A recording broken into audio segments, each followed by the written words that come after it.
Welcome to my vlog, Merly. Hello guys! Gagawa po pala tayo ng wotaw ko or taro cake. Or gabi po ang ating major ingredients.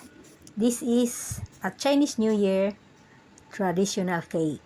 Usually, yan po ang siniserve nila for snacks with tea sa kanilang mga nagiging visitor. But usually, relatives lang nila ang visitors na pumupunta. At yan, just peel the taro. Dito guys, ang lalaki ng mga taro. Very meaty. At nahugasan ko na nga po siya guys. And, ayan. Just make slices of cubes. At yan guys, ang magbibigay ng style or parang decoration sa ating magiging cake. At inihanda ko na nga po ang mga pampalasa. At nagtunaw na rin po ako ng rice flour plus corn flour. So ayan, igisa na natin ang mga sangkap para palabasin ang aroma and maging flavorful. Yan po ang magpapalasa sa ating cake. Naglagay po ako ng white pepper.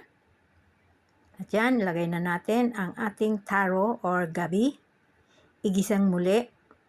At maglalagay na po tayo dyan ng sugar and salt to incorporate the taste. Dapat po dyan pa lang guys, maglagay na tayo ng asin and sugar para po mas sumipsip na ng lasa. So ayan, ilagay na muna natin ang kalahati ng mixture. At dagdag pasensya guys dahil medyo malapot na po siyang haluin. So yan, ilagay na natin lahat. At kapag wala na siyang liquid, yan, okay na yan guys.